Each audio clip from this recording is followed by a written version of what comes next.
Hello, welcome to a video lecture that I've put together for you on using different writing platforms for the multimodal memory assignment.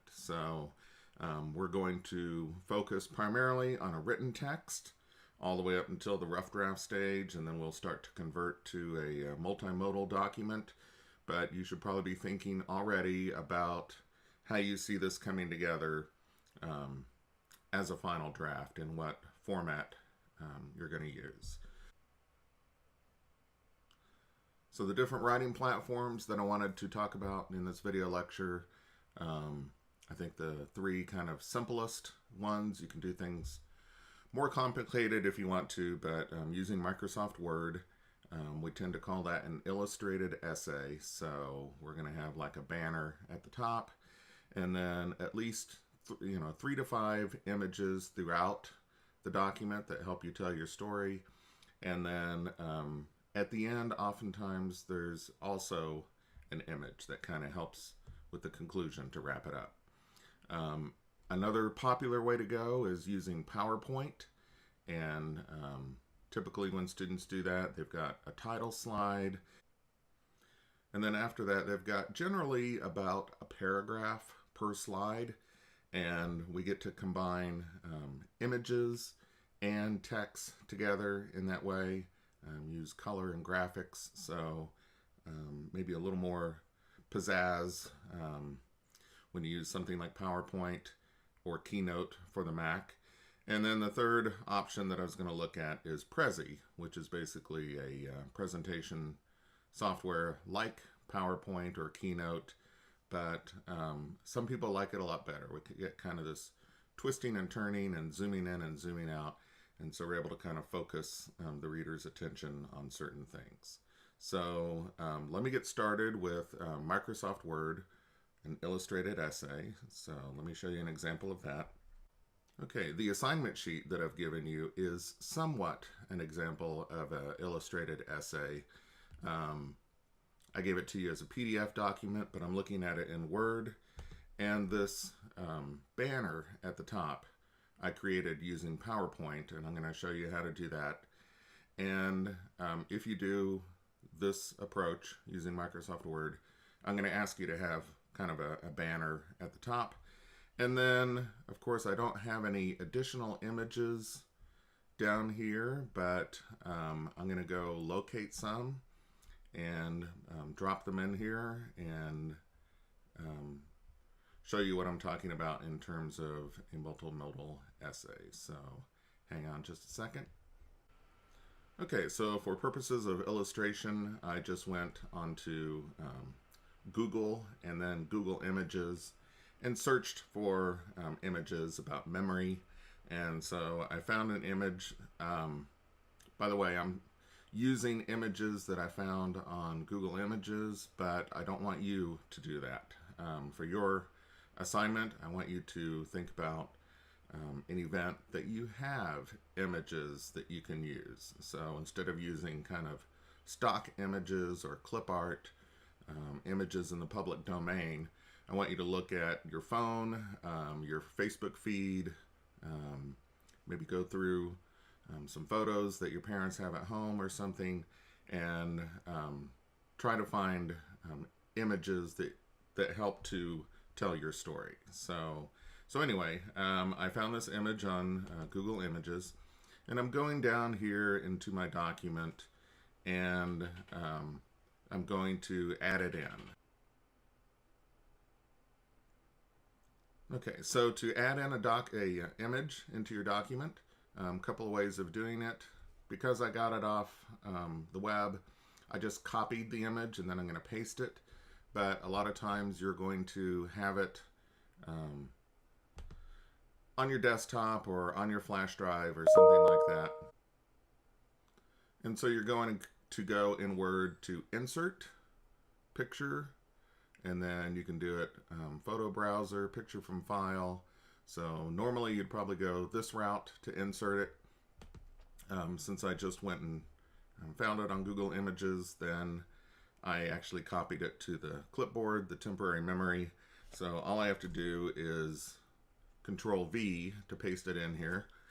And So there's my image, and one of the things you'll notice is that this particular image is big enough that it set it as wide as the margins on the page. So it might even be bigger than that, but it set it as wide as it possibly could. So you may like big images. I don't want them too small, that's for sure. But I also want to scale this down just a little bit to talk about a couple other things here.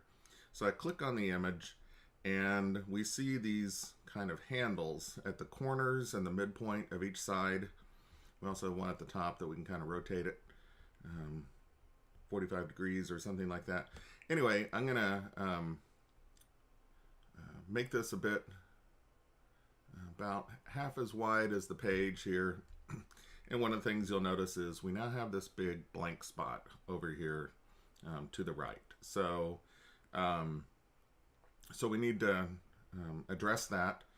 We don't want these big blank spots. And as I'm clicking on the image in Microsoft Word, I get a new set of tools up here, picture format. And you can also just right click on the image and get those options as well. But and one of the options up here is called wrap text. So the default is inline with text, but you see a number of different options there. And I'm going to go tight.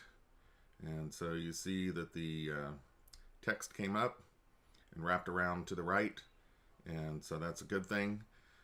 Looks a lot better that way. Also, with any image that you do, I'd like for you to put a caption on it. So I'm going to click on this image, right mouse click, insert caption. This is pretty standard in Microsoft Word. And so it wants to call it figure 1. You can use that or not. Actually, it's not letting me get rid of it. Okay, figure 1, and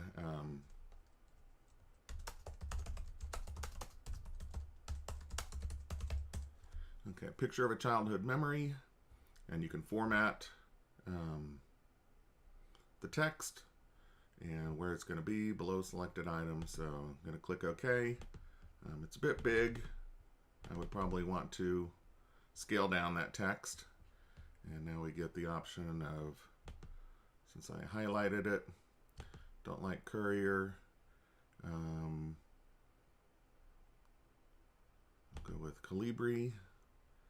And maybe a little smaller. It doesn't need to be quite so big.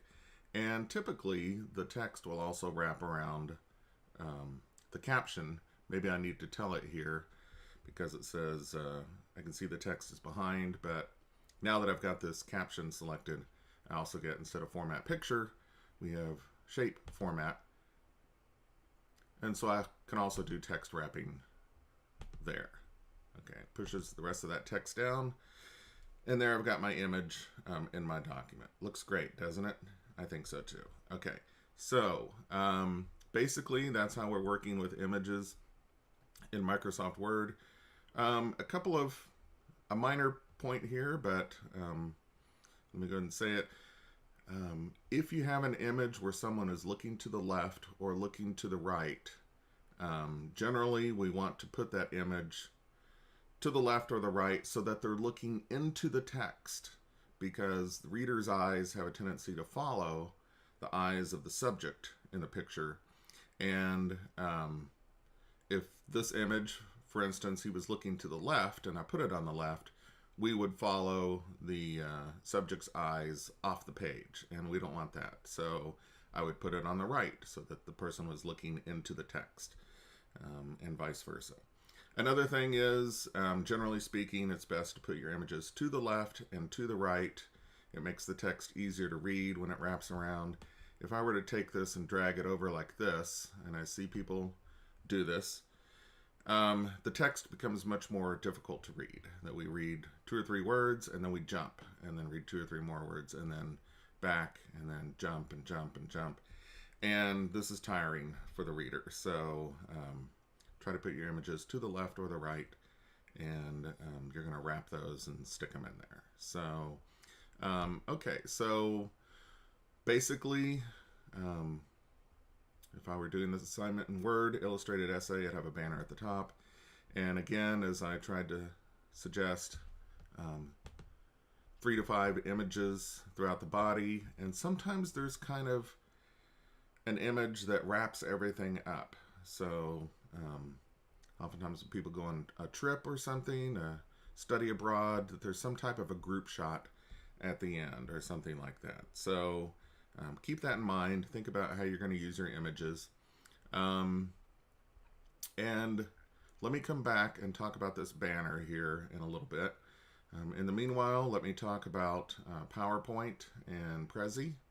So hang on just a second. Okay, so I wanted to talk a little bit about PowerPoint. So opened up PowerPoint here on my Mac, and we get a title slide. Pretty predictable.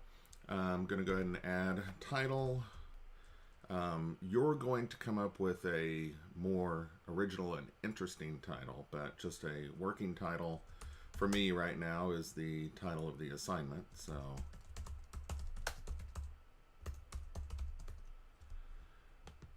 and then probably put your name.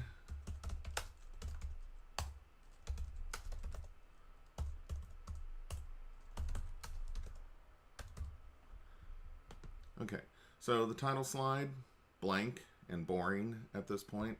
We do have these predefined areas for the title and then the subtitle, basically.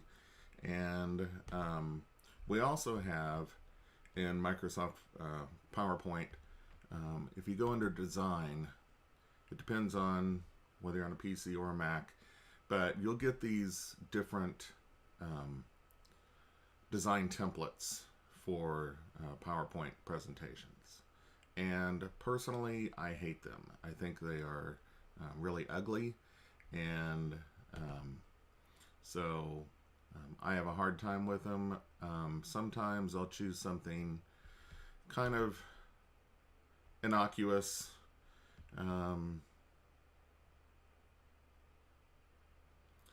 And with this particular version of PowerPoint on my Mac, this is helpful from time to time, that I get some design ideas over here. So it's showing me different ways of doing my title slide. But let me undo that for a second. And mostly the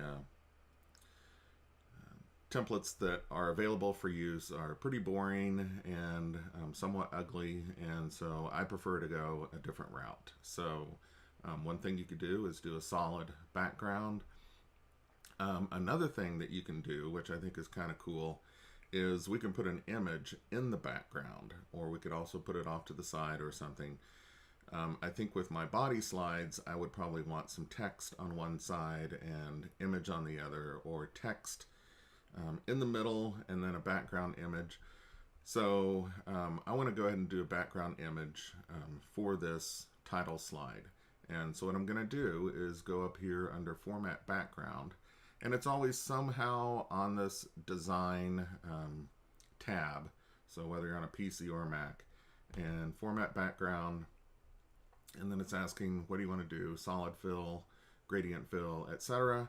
I'm going to do picture or text fill, and it tries to fill it in with a texture, this kind of thatch or some type of texture that they have here. But we also have the option to insert picture from file or clipboard, and again, that Google image, I copied it to the clipboard, the temporary memory. So I'm just going to click on that, and there's my title slide there. Some issues here, what we call figure ground contrast, that the black text is not highly readable against this background, and we can do a couple of things to adjust for that. So one of them is we're still here formatting the background, and we can change the transparency of that. So if I want to go maybe about 30%, now I can see my text a lot better. And it actually, in this particular instance, kind of gives the image an antique look to it. So that's one thing we can do. Another thing is we can change the color of the text. So just highlighting the text here, and I think I have to go to text options. So color, and black is what we're used to, but since we're doing these documents electronically, color is free, so use it. And not sure what color we might go with, but let me try. Nah, that didn't work.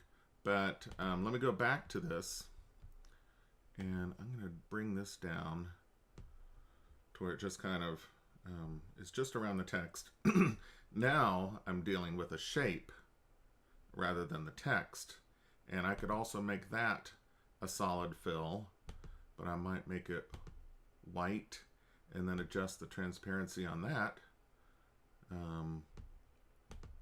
So now I can read my text better, and I've got my image as a background image, and I'm not using those default templates that PowerPoint has, and I'm kind of doing my own thing. So let me go back to my Home tab and add a new slide. And I wanted to talk about this because this is the default body slide for a PowerPoint, is that you've got a place to add a title and then a place for a bulleted list of items. And this sometimes contributes to a phenomenon known as death by PowerPoint, that every body slide becomes a title and then a series of bulleted items. And it also leads to people kind of reading their slides during a presentation. So again, I like to get rid of these placeholders for text once I get into the body of the document. So I'm going to go up here, and under, I think, it was under new slide that you can choose the design, but also this one that I've already got on the screen. I can do layout and blank. Okay, so now I've got this wide open canvas to work with. So I could, again, format background and put an image in the background, but maybe this time I will take that image and move it over here or something, and then I can do insert text box and put a text box over here and put a body paragraph in there. So and again, because of my version of PowerPoint, I'm seeing some design suggestions over here. So don't be locked into everything that PowerPoint is trying to make you do. So feel free to go with a blank slide and do what I'm doing here with text and images. I could even add in a background color on this slide at this point. So, and roughly about a paragraph per page. So, okay. So I think that's about as much as I need to say about PowerPoint right now. Let me see if I can show you a couple of examples.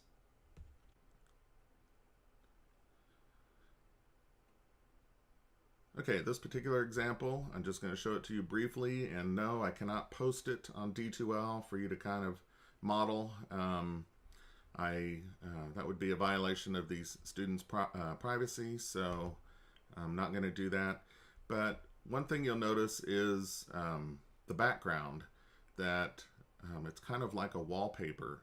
And so this particular student found a background that he wanted to use and just applied it pretty much to all of his slides. And I don't know if this was suggested by the slide layout, but this is nice with images kind of in a diagonal arrangement, so that we look at this one, then we come down to this one, and maybe over to this one. And then the colored blocks add something as well. You notice that the text is reversed, so it's white instead of black, so it stands out better. And rather than be in presentation mode, I'm just going to walk through the slide sorter here. So, and this is a very good example. Notice in this one, the text is on the right. Here the text is more on the left.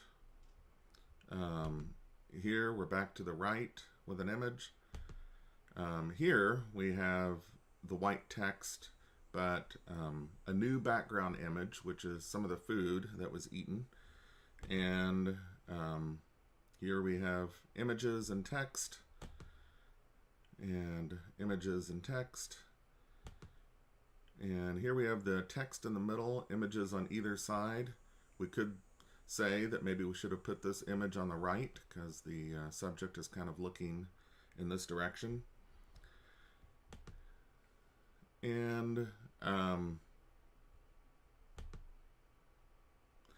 this particular slide, the background is an image, but it's been made very dark so that we can see the text better. And this is similar to the first body slide that we saw. So basically, that's kind of some things that you can do with PowerPoint. And so I would encourage you to give that a shot. And let me show you some things that we could do with Prezi.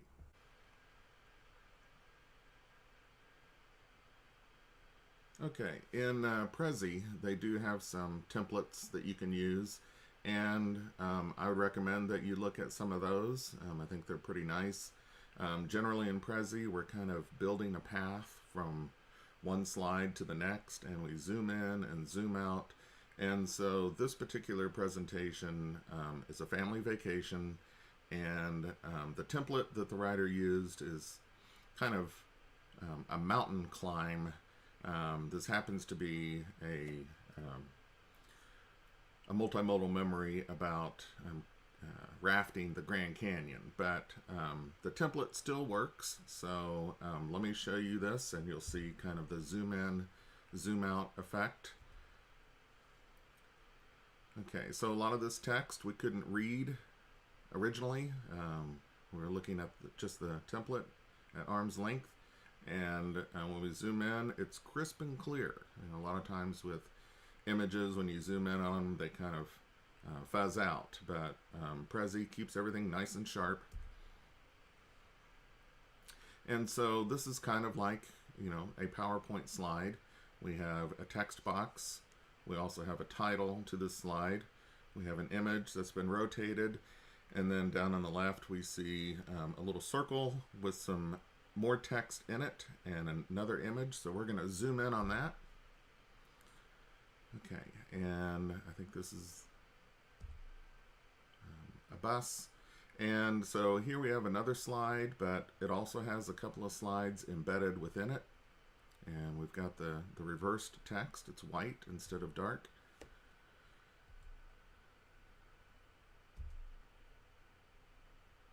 Okay, and here we have another slide that has text and images and a title on it. And in the lower right hand corner we see another circle that is another slide that we're going to zoom in on. Okay, and again another slide that also has an embedded slide on it. And some people like these transitions, that they feel like it keeps you more involved in what's going on. And so here we have another slide, a title, some text, image, and then the two circles are other slides.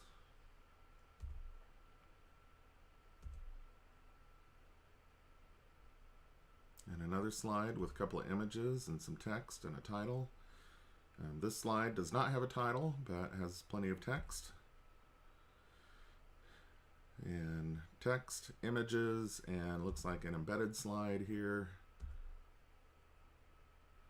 And a slide with title and text and image, and then looks like two embedded slides on it.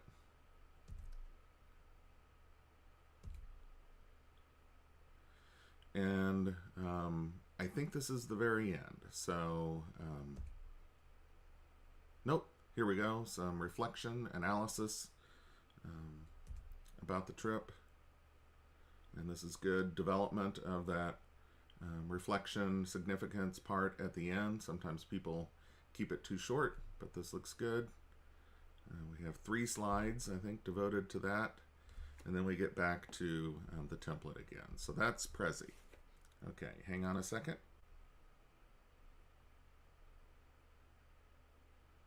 Okay, so we've discussed Microsoft Word and making an illustrated essay, doing a PowerPoint or doing a Prezi.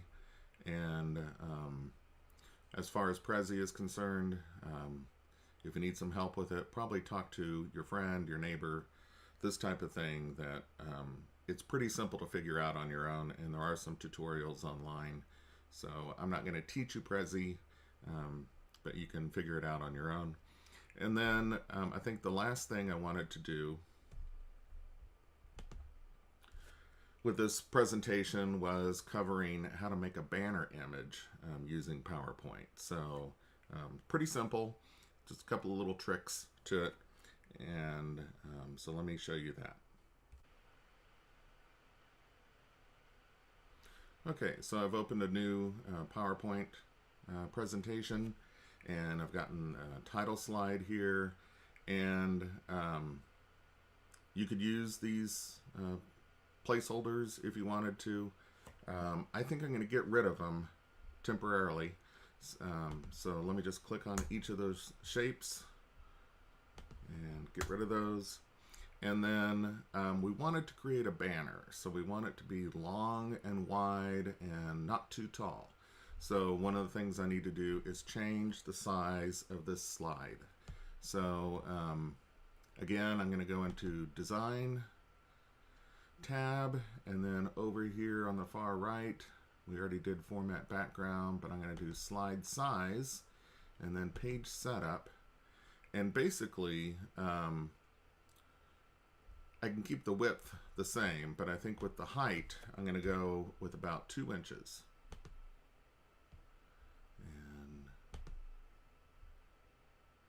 Okay, so now I've got a slide that's long and wide. And so we're on our way. We have a couple of tricky things to negotiate here, but I'm going to format the background for that. And again, I went to Google Images and just found an image that I could use. I think probably with this part of the assignment, you can get away with a Google image instead of one of your own images. And again, I just copied it to the clipboard, so I'm going to do this. And so these are supposed to be images hanging from a clothesline held up by clothespins. And I'm probably going to adjust the transparency on that so I can see my text about whatever you think is good. I'll go and do 40%. And then I'm going to put a text box on top of that. So insert text box, over here and click and drag. And of course, you're going to come up with a more original and interesting title. But for the time being, I'm going to do my multimodal memory. And let me go to my home tab. I want to center that. And I want to make it a lot bigger.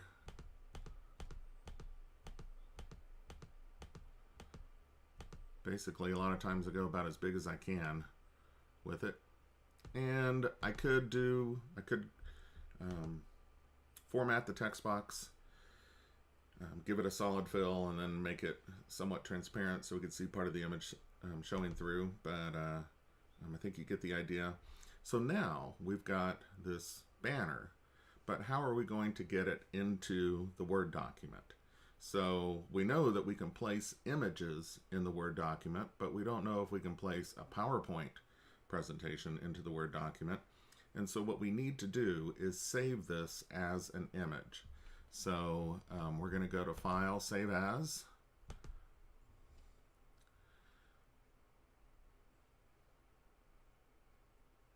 Okay, and I'm going to put it in my WRT 120 folder.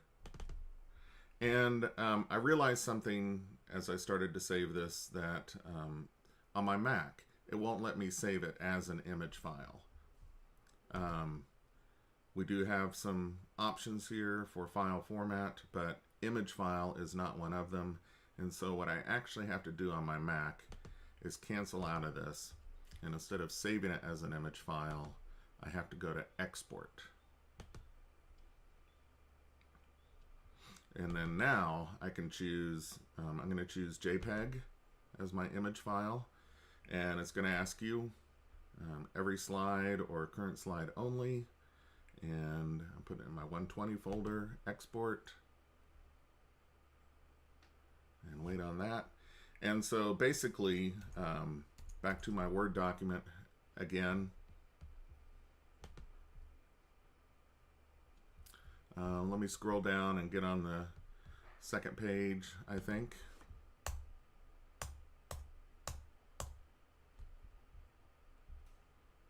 Okay, so if this was the top of my essay, insert picture from file. Let's go to the 120 folder. It saved it as, I forgot to give it a name, it saved it as presentation to JPEG. That's fine. Okay, so there's my banner in there, and I'm not sure why it has a black bar on the bottom of it. I wouldn't worry too much about it. If you had to, there is the option in picture format to crop the image. And so I could come up a skosh on that. Still has a black bar at the bottom. I'm not going to worry about it. Okay, so there's my banner. There's my text. We talked about inserting images. And I think that's as much as I can show you right now. I want you to think about which mode that you're thinking about writing in. And remember that we're just kind of keeping that in the back of our mind right now. We're going to start gathering images. But up to the rough draft stage, we're going to work on the written text. So that's all I've got for you right now. Stay tuned for further announcements, and thanks for watching. Talk to you soon. Bye.